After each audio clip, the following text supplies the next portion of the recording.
uma satisfação estar aqui com a Denise, colega já amiga de bastante tempo, estar aqui de volta ao Limbilce, participar desta semana da pedagogia. Então, para mim realmente é uma grande satisfação ter a oportunidade de compartilhar com vocês algumas ideias e termos também a oportunidade de dialogar. Como eu enfatizei, pedi que a Denise mencionasse, coordena um grupo de pesquisa, do qual a professora Denise também participa, que é o grupo de pesquisa Estudos Marxistas em Educação. Então, venho hoje para conversar com vocês sobre a importância da educação escolar na formação humana a partir dessa perspectiva, a perspectiva marxista. E dentro da perspectiva marxista, a perspectiva pedagógica com a qual temos trabalhado, onde eu digo temos, é o nosso grupo, o nosso grupo de pesquisa tem trabalhado e para a qual temos procurado contribuir, que é a pedagogia histórico-crítica, que é uma pedagogia de fundamentação marxista. Então, já começo a minha fala, a minha conversa com vocês, explicitando um posicionamento, que é um posicionamento político, é um posicionamento ideológico, é um posicionamento filosófico e é um posicionamento educacional, pedagógico. É importante esclarecer isso pelo momento que estamos vivendo no nosso país. Quando eu digo momento, já há alguns anos estamos vivendo no nosso país um acirramento da luta de classes e um acirramento dos embates ideológicos. Quando eu digo embates ideológicos, estou me referindo aos embates entre diferentes concepções de mundo, diferentes visões do que é a sociedade, do que é o nosso país, o Brasil, do que é a nossa realidade social, do que é a vida humana, do que é a educação, do que é o conhecimento. Embates entre diferentes, não só diferentes, mas conflitantes concepções de mundo. E nesses embates ideológicos, o marxismo tem sido fortemente atacado. A esquerda, de um modo geral, tem sido fortemente atacada e o marxismo, em especial, tem sido alvo de muitos ataques. A maior parte deles não passa de mera calúnia, de pessoas que ou não conhecem o marxismo, ou não conhecem as proposições fundamentais daqueles que lutam pela transformação da sociedade capitalista, ou conhecem, mas distorcem deliberadamente com o objetivo de confundir as pessoas, de difundir preconceitos, de difundir ideias equivocadas sobre o que seja o marxismo, o que seja a defesa do marxismo, a luta do marxismo pela superação da sociedade capitalista. E em relação à educação, como vocês sabem, na atualidade, tem se travado um debate intenso sobre o quanto a educação poderia ou deveria, ou não poderia e não deveria se posicionar em relação ao que é a nossa sociedade, ao que está nela acontecendo. E, como vocês sabem, esse debate tem se concretizado na perspectiva da direita, no projeto e no movimento Escola Sem Partido. E é importante falar sobre isso, porque se nós viemos aqui para conversar sobre a importância da educação escolar na formação humana, então nós precisamos indagar. A educação escolar, ela pode e deve ser neutra? A educação escolar, ela pode e deve omitir-se perante os problemas fundamentais que a humanidade tem a enfrentar na realidade contemporânea, os problemas fundamentais que a nossa sociedade, a sociedade brasileira, tem a enfrentar neste momento histórico que estamos vivendo? Me parece que não. Me parece que, em primeiro lugar, não é possível educar de maneira neutra. Não é possível educar de maneira neutra porque nós não podemos, de fato, educar e não assumir qualquer posição em relação ao mundo que resulta da atividade humana, a prática social humana. É a prática humana que transforma a natureza. Transformando a natureza, nós construímos a sociedade, nós transformamos a sociedade. Portanto, nós vivemos num mundo que é resultado da ação humana. E educar as novas gerações é assumir posições em relação a esse mundo, assumir posições em relação à sociedade. Isso é absolutamente inevitável e absolutamente necessário, porque se nós estamos falando em educar as novas gerações, nós estamos então dizendo às novas gerações que existe um mundo. Nós estamos tentando mostrar como é esse mundo, por que ele é do jeito que é e se ele poderia ser diferente do que é. A sociedade pode ser transformada? O mundo pode ser diferente do que é? Nós podemos conhecer a realidade para transformá-la? Ou será que a realidade social é uma realidade caótica, incompreensível, inacessível à razão, inacessível ao conhecimento? Será que a realidade social é apenas a resultante caótica de eventos casuais, eventos que ocorrem sem uma explicação, eventos que se somam de maneira aleatória e que, portanto, caberia a nós apenas nos prepararmos para realidades imprevisíveis, incompreensíveis, às quais nós deveríamos apenas nos adaptar? Ou será que a realidade é algo que nós podemos compreender nos seus processos fundamentais, podemos analisar criticamente e podemos então, a partir dessas análises críticas, dessa compreensão dos processos essenciais, traçar estratégias de ações individuais e coletivas para transformar o mundo? Transformar o mundo assumindo posições em relação às possibilidades de futuro que nós temos. Será que nós podemos conhecer as possibilidades de futuro? Daquilo que está em movimento no presente, podemos prever possíveis desdobramentos? E prevendo esses possíveis desdobramentos, podemos então assumir posições em relação a determinadas possibilidades que nós não gostaríamos de ver concretizadas e outras possibilidades que nós, estas sim, gostaríamos que se concretizassem. Pois bem, eu entendo que educar só faz sentido se nós realmente assumirmos uma postura afirmativa em relação a essas questões. Assumimos que realmente o ser humano é capaz de conhecer a realidade.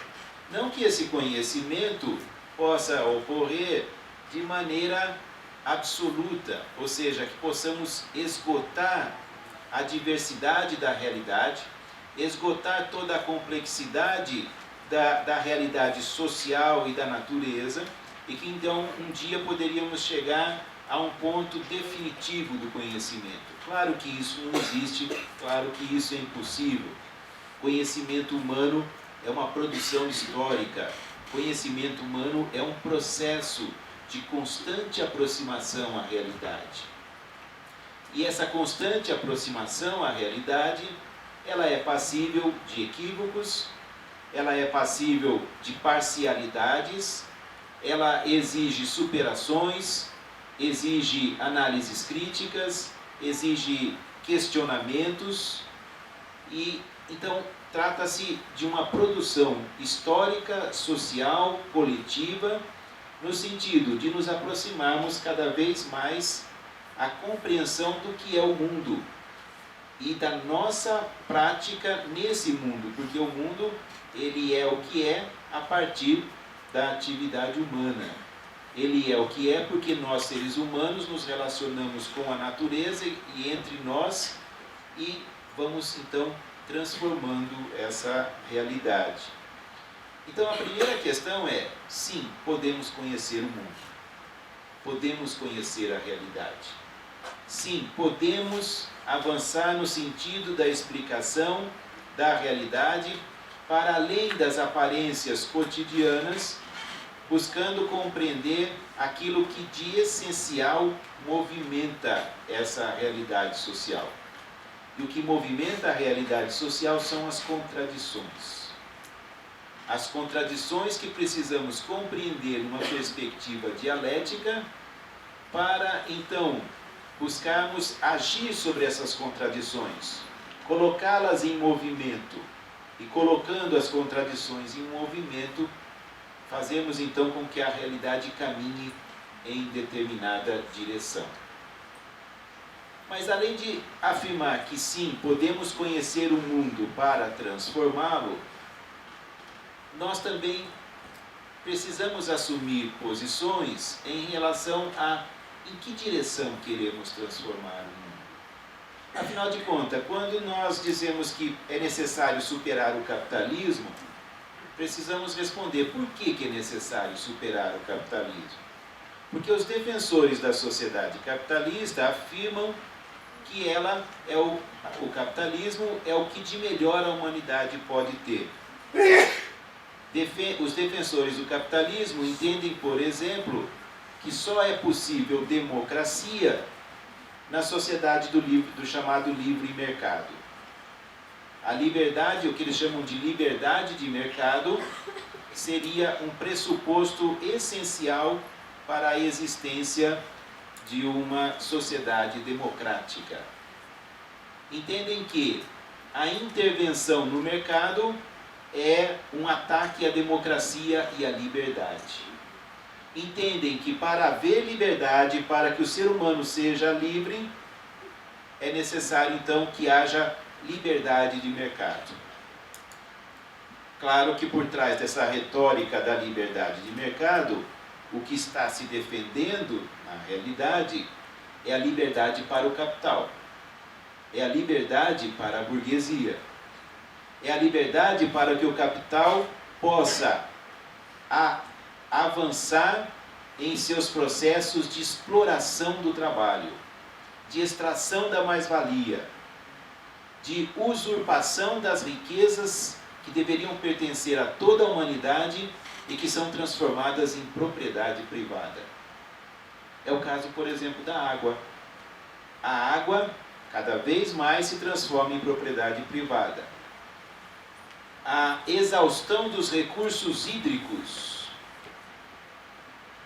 existentes em planeta, a possibilidade de avançarmos em direção à diminuição da existência da água potável faz com que a propriedade privada da água apresente-se como um negócio muito rentável. Então, é a apropriação privada de recursos naturais que deveriam ser preservados não só para os seres humanos, preservados para a vida neste planeta. Recursos naturais necessários à preservação da vida neste planeta. Pois bem, a sociedade capitalista, ela transforma a tudo em mercadoria e transforma a tudo em propriedade privada. Então, a primeira coisa que é necessário discutirmos em relação ao mundo é: nós aceitamos que o mundo todo, a vida, as relações humanas, sejam todas transformadas em mercadoria? Nós aceitamos que essa é a melhor sociedade que a humanidade pode ter? A sociedade onde tudo passa pela mediação do dinheiro? Tudo passa pela mediação do valor de troca da mercadoria? Pois bem, para os defensores da liberdade de mercado, isso é essencial. Eles entendem que para haver liberdade para os seres humanos, é preciso que haja liberdade para o capital. E eles entendem que o verdadeiro desenvolvimento social é um processo de evolução espontânea das forças econômicas. Ou seja, é deixar o espaço inteiramente livre para o capital avançar, tanto na exploração dos recursos naturais, como na exploração do trabalho humano. É o que está em jogo, por exemplo, neste momento, na realidade brasileira, né, no que nós estamos vivendo em termos de realidade política e econômica no Brasil, em que as chamadas reformas que estão sendo anunciadas são reformas que removerão obstáculos que ainda colocam algum limite à exploração da classe trabalhadora no Brasil. Reforma na Previdência, reforma nas leis trabalhistas e assim por diante. Então, a questão é, como é que nós nos posicionamos em relação a isso? Será que é possível sermos professores do ensino superior, do ensino médio, do ensino fundamental, da educação infantil? Será que é possível sermos professores e não dizermos às crianças, aos adolescentes, aos jovens, o que está acontecendo na nossa realidade? Será que é possível sermos professores e não explicarmos por que os recursos naturais estão se esgotando? Por que existe tanta fome no mundo? Por que a vida humana é contabilizada em dinheiro? Por que o valor das atividades humanas é traduzido em dinheiro? Porque a verdade é que as atividades humanas são valoradas pela quantidade de dinheiro que pela qual elas são trocadas. Então, o trabalho de uma pessoa será tão mais valorizado quanto mais se pagar por ele. A atividade de uma pessoa será tão mais valorizada quanto mais se pagar por ela.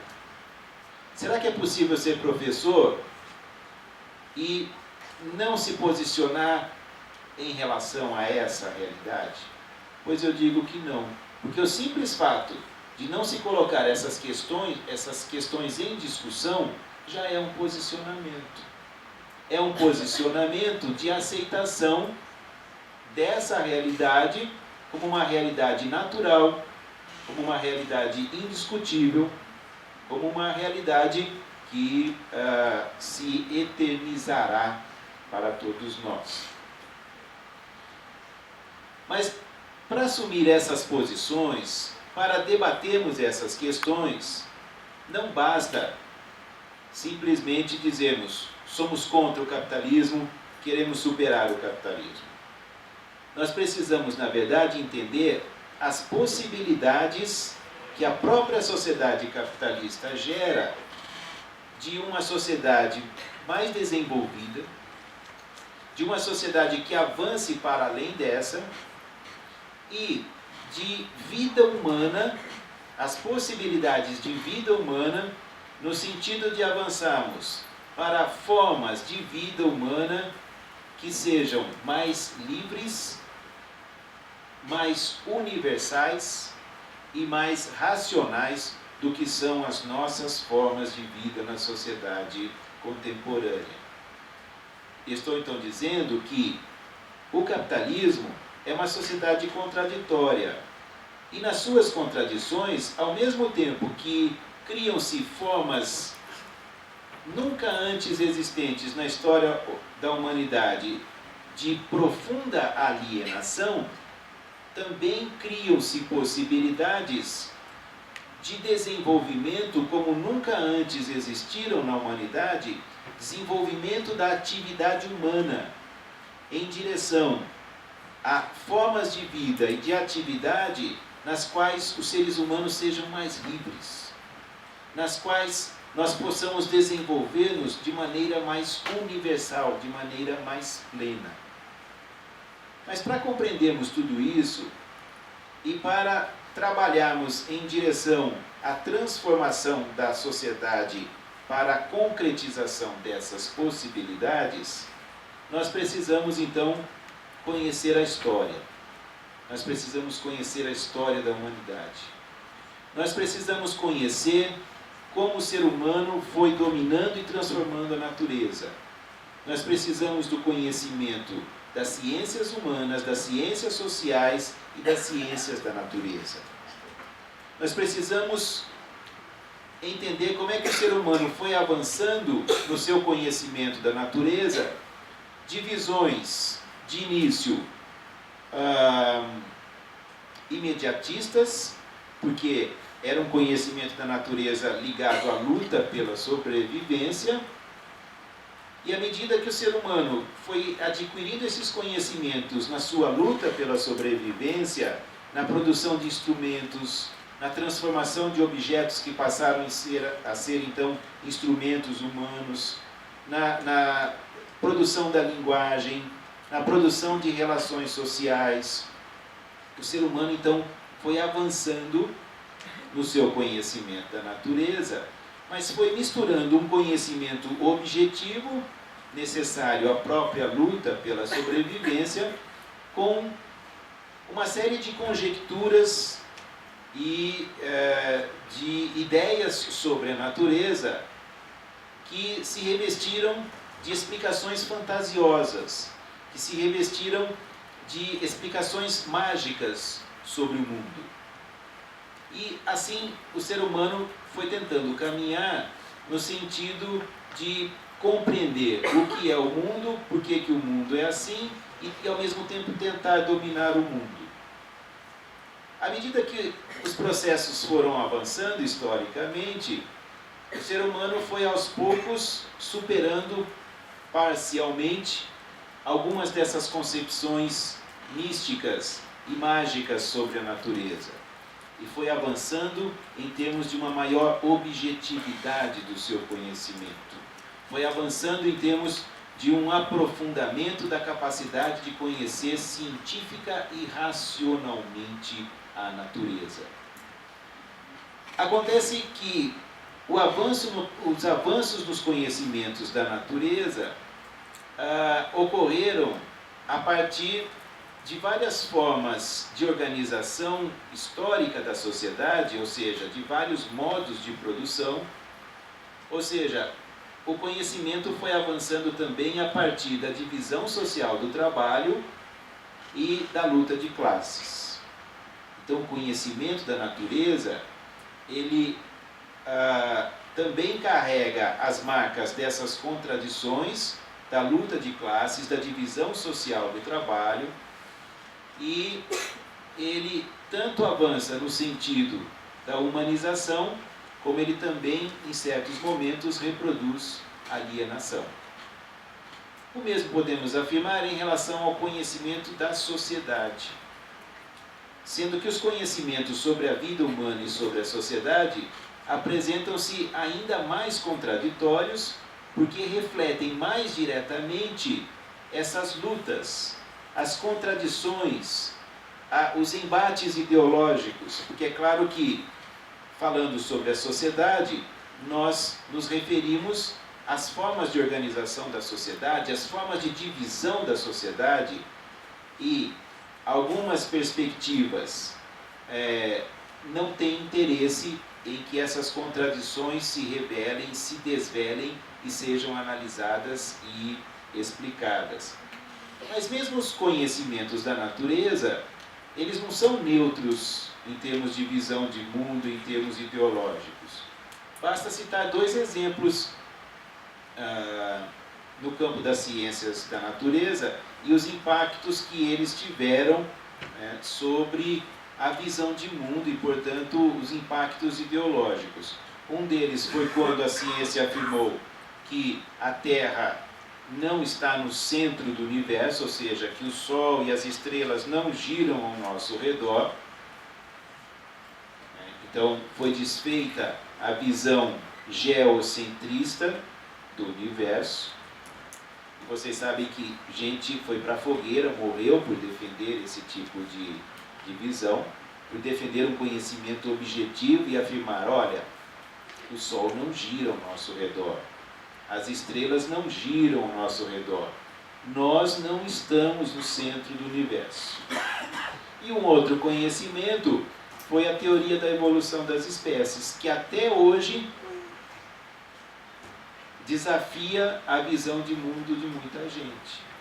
Até hoje é atacada por muita gente, que nega a evolução das espécies, que se recusa a aceitar a evolução das espécies porque isso entra em conflito com determinadas visões religiosas, do ser humano tendo sido criado, a vida tendo sido criada, o universo tendo sido criado e assim por diante. Veja, são dois tipos de conhecimento sobre a natureza. Aparentemente seriam neutros. Afinal, afirmar que o Sol não gira em torno da Terra, aparentemente seria algo politicamente neutro. Afirmar que as espécies evoluíram, também seria neutro, seria um conhecimento no campo da biologia. Mas, na verdade, nenhum conhecimento é neutro. Porque na medida em que o conhecimento modifique, transforme e às vezes abale a nossa visão de mundo, ele deixa de ser neutro. Ele passa a significar um posicionamento em relação à realidade. Ele passa a significar um posicionamento em relação ao que os seres humanos estão fazendo com a realidade a partir de determinadas justificativas em termos de concepção de mundo. A mesma coisa poderíamos falar em relação às artes, porque a escola ela não lida só com conhecimento científico, ou pelo menos a escola, pensando em termos de uma instituição que socialize as formas mais ricas do conhecimento humano, então estamos falando de uma escola que trabalha com os conhecimentos científicos nas suas formas mais ricas e mais desenvolvidas, trabalha com as artes e trabalha com a filosofia. Pois bem, as artes, tanto quanto as ciências da natureza e ciências da sociedade, as artes também são uma forma do ser humano, da mente humana, se apropriar da realidade. Se os conhecimentos científicos são formas de nos apropriarmos objetivamente do que é a realidade da natureza e da sociedade, as artes são formas também de nos apropriarmos da realidade humana. Os seres humanos produzem artes, produzem formas de arte, a música, as artes visuais, as artes cênicas, a literatura e assim por diante. Os seres humanos produzem arte para produzir sobre si mesmos, ou seja, nós produzimos arte para produzirmos em nós mesmos, nos próprios seres humanos, transformações em termos das maneiras como nós percebemos a realidade, das maneiras como nós percebemos o mundo do qual nós somos parte. Um quadro, uma música, uma peça de teatro, um filme, um livro de literatura, seja em prosa, seja em poesia, não muda nada na natureza. Aliás, também não muda a sociedade. Escrever um livro não muda a sociedade, também não muda a natureza. Compor uma música ou executar uma música não muda a natureza e não muda a sociedade. Mas o que então as artes mudam? As artes mudam a nós mesmos. As artes transformam os seres humanos, transformam a subjetividade humana. As artes nos permitem percebermos a realidade de maneira mais profunda do que nós percebemos no nosso cotidiano. Quando lemos, por exemplo, um livro de literatura, esse livro, em geral, nos traz uma riqueza de vida humana e de experiências humanas que dificilmente encontramos no nosso cotidiano. E essa riqueza de vida, de experiências, é uma forma que o ser humano encontrou, historicamente, de condensar a prática social, de condensar as experiências, de condensar aquilo que são as lutas dos seres humanos, no sentido de buscar formas de uma vida humana mais plena, de uma vida que faça mais sentido, de uma vida que seja mais rica em termos de conteúdo humano. Pois bem, a arte traz tudo isso para a vida de cada um de nós.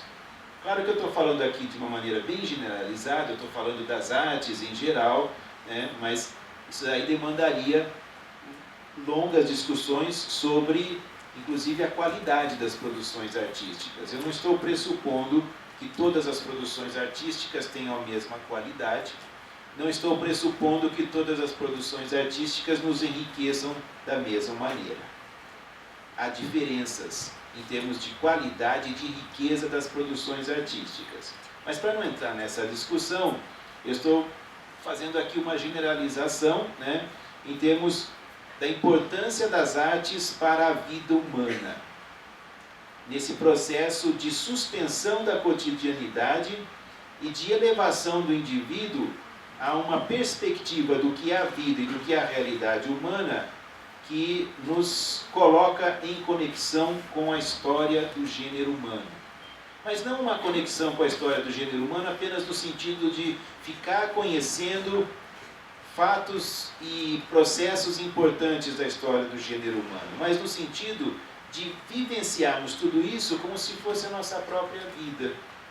Quando nós temos um livro, assistimos um filme, quando nós ouvimos uma música, é como se aquilo tudo estivesse acontecendo na nossa vida. Então, a arte traz para a nossa experiência individual a riqueza da história do gênero humano, com suas lutas, com seus dramas, com suas contradições.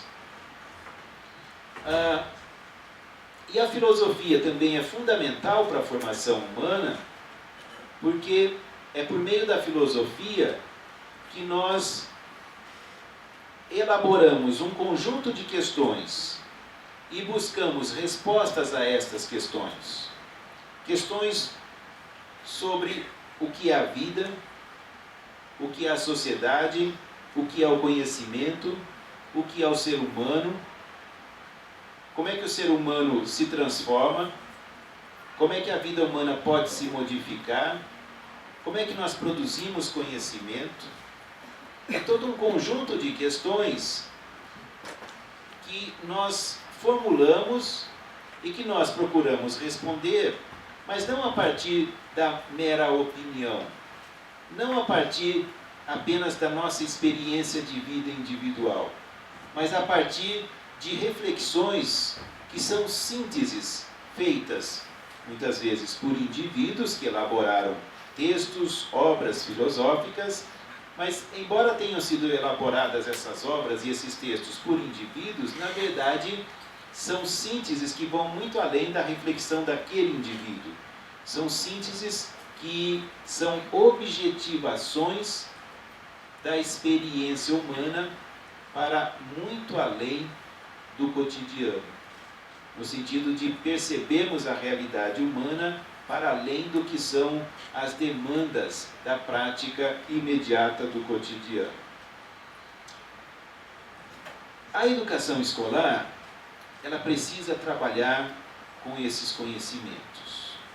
Ela precisa trabalhar com esses conteúdos no sentido das pessoas se apropriarem dessa riqueza e fazerem aquilo que o professor Saviani chamou de transformarem essa riqueza em sua segunda natureza. Se apropriarem dessa riqueza, incorporarem a sua individualidade e, então, agirem sobre o mundo e no mundo, mas a partir da relação cada vez em níveis mais conscientes com a nossa condição de seres que pertencem ao gênero humano. Cada um de nós é representante do gênero humano. Ser representante do gênero humano significa que a vida de cada um de nós não é algo que acontece isoladamente. A vida de cada um de nós é algo que está conectado, que faz parte, conectado não é uma boa palavra, algo que faz parte de um processo maior. É o processo de transformação histórica do gênero humano. E essa experiência toda do gênero humano, ela está presente para nós por meio da cultura. Entendendo-se por cultura, não aquilo apenas que a gente usa, às vezes, na linguagem corrente, né? Que a gente acaba identificando cultura mais com o campo artístico. Né? Então, por exemplo, antes da palestra vai ter uma atividade cultural. A gente, na verdade, não deveria falar assim, né? Porque a palestra também é uma atividade cultural. Porque cultura é tudo aquilo que é produzido pelo ser humano. Cultura é tudo aquilo que não está presente de maneira imediatamente natural.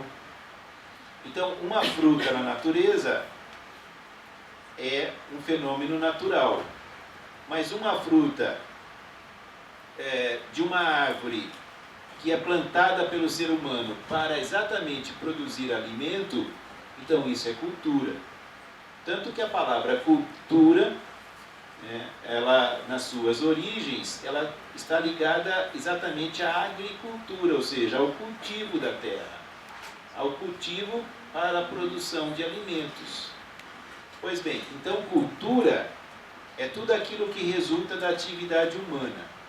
A cultura, portanto, ela, em primeiro lugar, é material, é a materialidade que resulta da atividade humana, é tudo aquilo que o ser humano produz materialmente, mas a cultura, além de ser material, ela também carrega conhecimentos, ideias, valores, a linguagem, então todas as várias formas de sistemas, de signos que os seres humanos desenvolvem para organizar o seu conhecimento do mundo, para se comunicar e para movimentar o pensamento. Então tudo isso é cultura. Ora, a cultura, então esse mundo transformado pela ação humana, ela tem uma característica.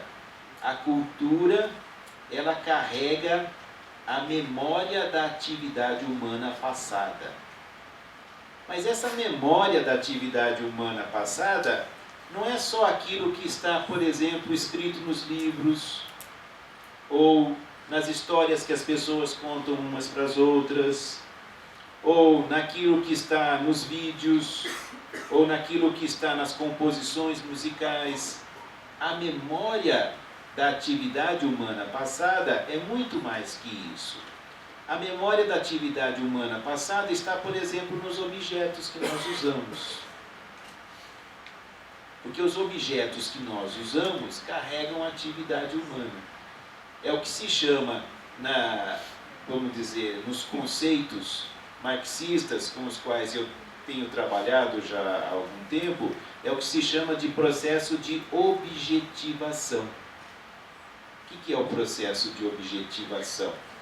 é o processo por meio do qual a atividade humana transforma-se em propriedades dos objetos. Há uma transferência das características da atividade humana para os resultados dessa atividade, para os objetos.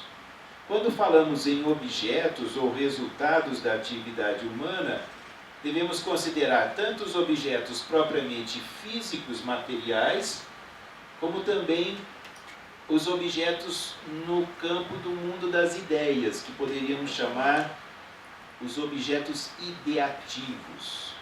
Então tem a materialidade e a ideatividade. Ideativo é aquilo que é referente às ideias.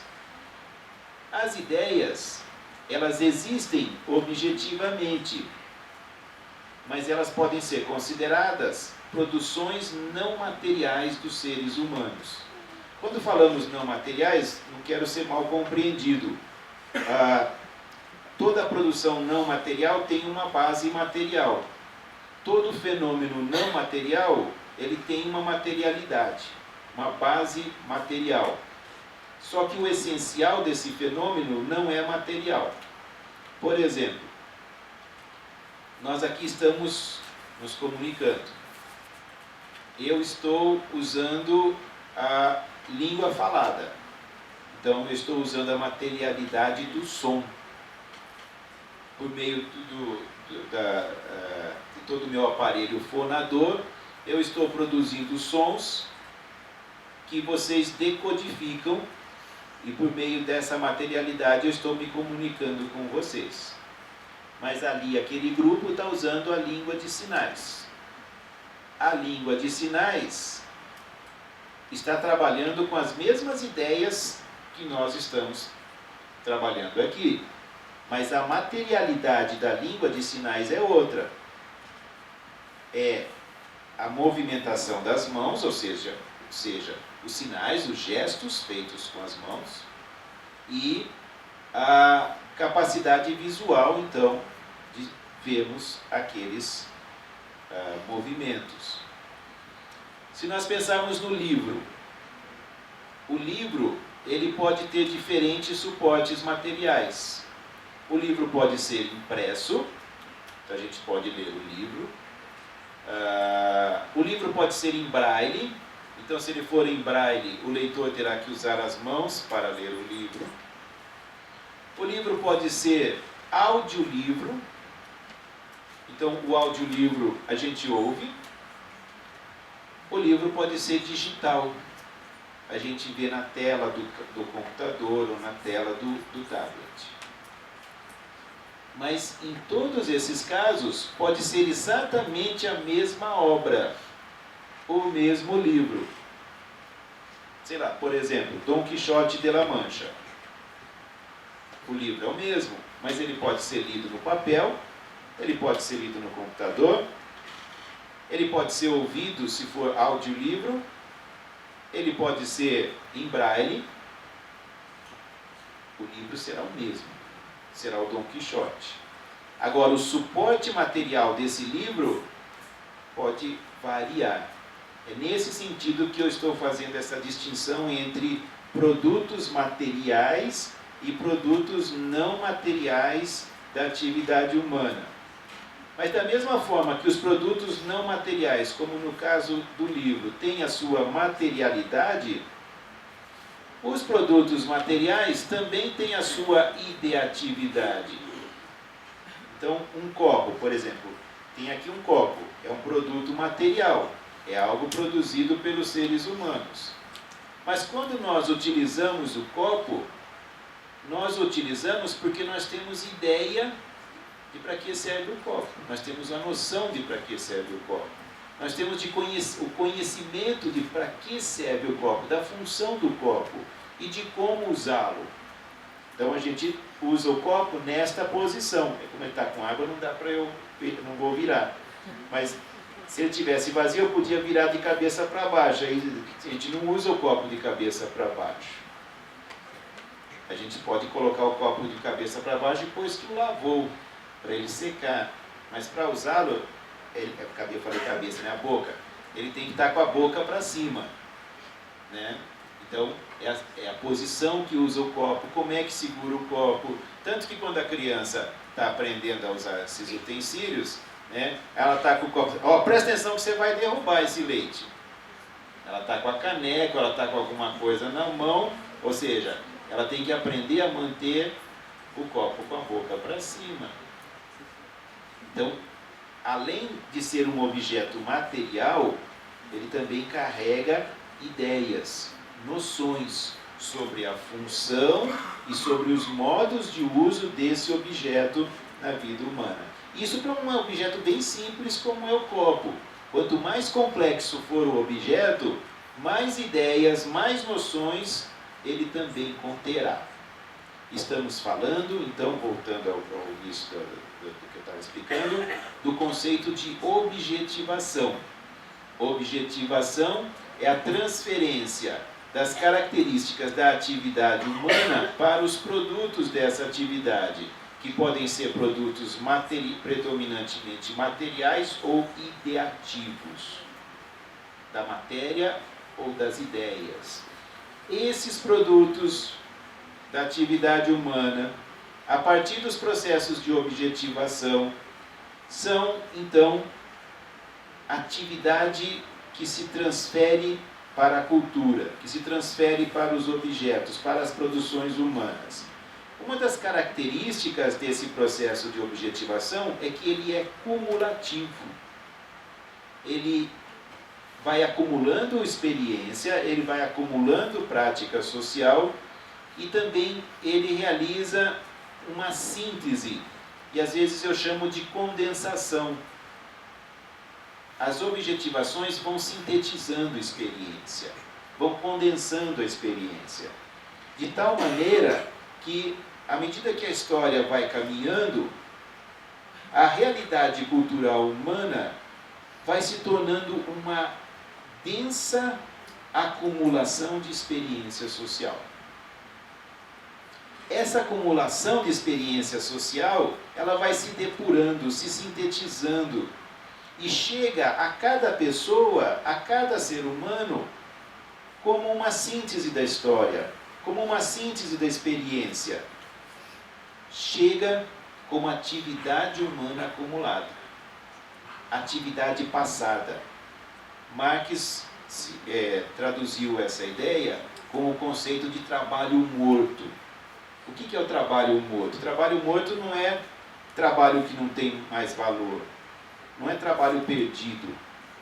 Trabalho morto é o trabalho que agora transformou-se em propriedade do objeto. Só que, como os objetos humanos acumulam trabalho, acumulam atividade, portanto, acumulam cultura e experiência, essa atividade, esse trabalho está ali em repouso, morto. Mas esse morto pode ser ressuscitado. Como é que se ressuscita esse morto? Esse morto é ressuscitado pelo processo inverso ao processo de objetivação, que é o de apropriação. Apropriação da experiência humana sintetizada na cultura. E aí que entra a educação como um processo importantíssimo. E aí que se revela a grande importância da educação para a formação humana.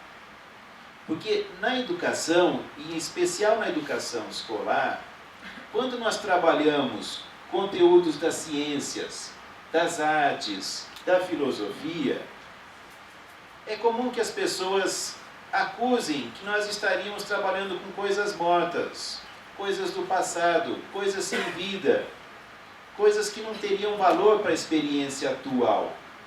Essa é, no meu entender, de uma das mais equivocadas críticas feitas à escola. A crítica de que a escola trabalha com coisas mortas. De fato, a escola trabalha com coisas mortas. Mas é porque a escola ressuscita essas coisas mortas. A escola traz essas coisas à vida novamente. e traz à vida, ressuscita essas coisas, ressuscita essa experiência humana, porque faz com que os indivíduos se apropriem da experiência humana que está ali sintetizada, condensada, em estado de latência, esperando para ser trazida novamente à vida. Aí, aquilo que estava posto no objeto, a partir do processo de apropriação, de objetivação, agora vem para os indivíduos, por meio do processo de apropriação. Aquilo que está na cultura externa ao indivíduo transforma-se em parte do seu eu, da sua individualidade, da sua personalidade, ou como diz o professor Saviani, da sua segunda natureza. Atividade que é humana, que é histórica, que é social, transforma-se em movimento do indivíduo, em atividade do indivíduo, atividade externa e atividade interna. Pois bem, nós temos aí um processo dialético de continuidade da história e de transformação.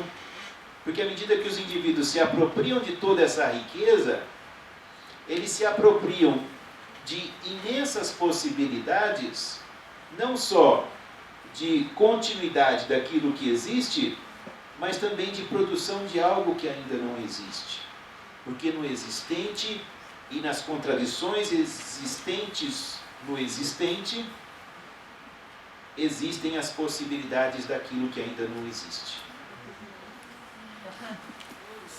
Existem as possibilidades do novo. No antigo, que muitas vezes é acusado de ser ultrapassado, de ser antiquado, de ser anacrônico, existe uma riqueza de atividade humana acumulada que projeta para possibilidades do novo. Novo esse, entretanto, que não se concretizará a não ser pela ação das pessoas que se apropriam daquilo que já existe. E é assim que nós vamos transformar o mundo. É assim que nós vamos transformar a realidade. Apropriando-nos daquilo que existe, da dinâmica que está contida naquilo que existe, e colocando tudo isso em movimento por meio da nossa atividade individual e coletiva, e explorando as possibilidades de criação de algo ainda inexistente, mas que existe como potência, como possibilidade, como um futuro possível. O socialismo não é uma realidade. O socialismo ainda não se tornou uma realidade. O comunismo ainda não existe. O comunismo ainda não existiu. Há pessoas que pensam que o que existiu no século XX em alguns países, como a União Soviética, como a China, foi comunismo. Não foi comunismo. Não chegou sequer a ser socialismo. Foram esforços por transformar a sociedade, avançando em direção ao socialismo como uma transição para se alcançar o comunismo. Pois bem, nem a transição socialista foi concretizada a contento. Não se conseguiu, de fato, nesses países construir o socialismo. Avanços foram, sim, obtidos, lutas, conquistas, mas em meio a uma série de contradições, de lutas com a sociedade capitalista, que no final das contas, ao final do século XX, o capitalismo temporariamente venceu. Então, as pessoas têm medo do comunismo, porque quando fala assim comunismo, em primeiro lugar, elas associam a palavra comunismo com uma série de preconceitos que se difundem a partir dos interesses da burguesia, da ideologia burguesa, preconceitos em relação ao que seria o comunismo. Em segundo lugar, associam o comunismo com o que aconteceu na União Soviética e na China, pois lá não se chegou a construir uma sociedade comunista. Aquilo nunca foi comunismo, porque não chegou sequer a construir o socialismo. Mas o comunismo existe como uma possibilidade criada exatamente pela sociedade capitalista. É o capitalismo. Na verdade, não são pessoas de fora do capitalismo que inventaram a ideia de comunismo. O comunismo é uma possibilidade criada pelo capitalismo. É uma das possibilidades. É uma das possibilidades de futuro para a sociedade. Uma possibilidade que se caracteriza pela socialização da riqueza humana. A socialização da riqueza tanto material como ideativa. A socialização tanto da riqueza material como dos conhecimentos, dos valores, daquilo que de melhor a humanidade produziu no campo das ideias. Socialização das melhores possibilidades de uma vida humana com sentido, de relações humanas com conteúdo, de efetiva liberdade humana. Mas o comunismo, por enquanto, é tão somente isso, uma possibilidade para o futuro da humanidade. Outras possibilidades também existem para o futuro da humanidade. Uma delas é a destruição ambiental. É completar a destruição ambiental e não existir mais condições de vida sobre o nosso planeta. É uma possibilidade. Outra possibilidade é a guerra nuclear. A guerra nuclear é uma possibilidade. Não é porque acabou a Guerra Fria que não exista mais a possibilidade da destruição da humanidade pelas bombas atômicas, porque as grandes potências têm armamento atômico em quantidade suficiente para destruir tudo. Tudo. Isso para não falar das outras armas de destruição em massa, que não estão no Iraque, vocês se lembram, né? Não tinha armas de destruição em massa no Iraque. Onde estão as armas de destruição em massa? Nas grandes potências.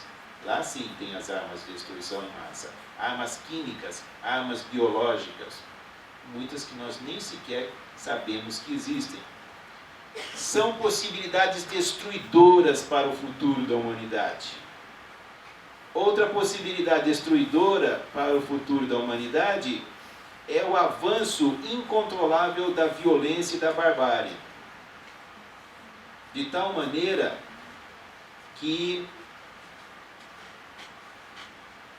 a própria vida social, política, econômica entre numa situação de completo caos. Isso é possível. São possibilidades. Mais imediatamente, né, nós temos possibilidades no sentido, por exemplo, vamos falar de coisas já mais bem próximas aqui do nosso cotidiano. Vamos falar de transporte. As grandes cidades do Brasil e do mundo, em pouco tempo ficarão paralisadas. Por quê? Porque não dá mais para circular tanto carro, moto e etc. Não dá. Não dá para o meio, para o transporte continuar a funcionar desse jeito, aumentando a quantidade de carros, motos e outras formas, outros meios individuais de transporte. Isso é inviável. As grandes cidades vão parar. Ou se substitui esse transporte por transporte coletivo, ou as cidades vão parar. Então nós temos opções, nós temos possibilidades. A questão é, como nos posicionaremos em relação a essas possibilidades? A escola, quando socializa o conhecimento, quando leva as novas gerações, como eu disse, o que há de melhor nas ciências, nas artes e na filosofia, ela está assumindo uma posição sobre um tipo de sociedade.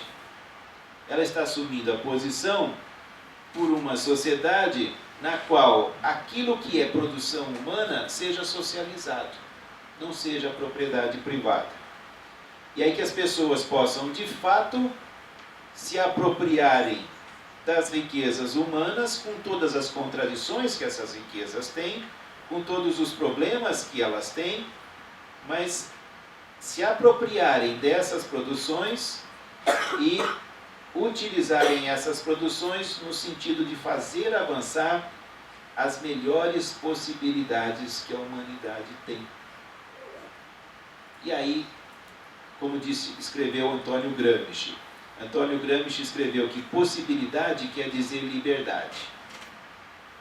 Se não existirem possibilidades, não há liberdade. Se existir um único caminho, é claro que não há liberdade de escolha. É preciso que existam possibilidades. Mas ele disse que também não basta que as possibilidades existam, é preciso conhecê-las.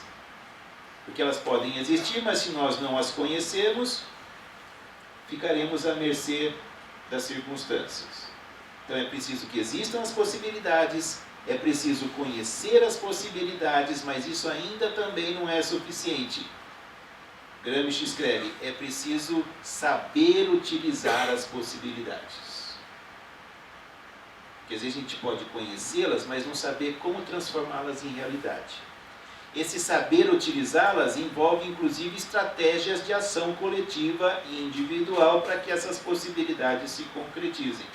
É preciso que elas existam, é preciso conhecê-las, é preciso saber utilizá-las, mas Gramsci acrescenta ainda mais uma coisa, é preciso querer utilizá-las.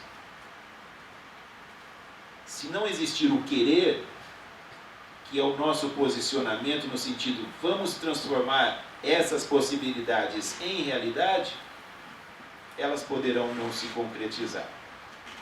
Pois eu defendo uma sociedade em que se concretize a possibilidade de socialização da riqueza humana, tanto material como não material. A escola trabalha com a socialização da riqueza material. E é por isso que eu entendo que trabalhar com educação exige um posicionamento social, político, ideológico. Se eu trabalho com educação, se eu trabalho com escola, se eu defendo o sistema público de ensino como um sistema que socialize o conhecimento, então me parece uma questão de coerência, defender uma sociedade na qual as melhores conquistas da humanidade sejam socializadas. Por isso que eu concordo com o professor Saviani quando ele afirma que, no limite, a defesa da escola pública caminha ao lado com a defesa do socialismo. E a defesa do socialismo não faz sentido se não for para construirmos uma sociedade na qual a formação das novas gerações esteja no centro da vida, no centro da atividade social, e a socialização do conhecimento nas suas melhores formas faça parte de um amplo processo educativo de formação plena do ser humano, para que todos possamos viver uma vida livre, universal e efetivamente com sentido.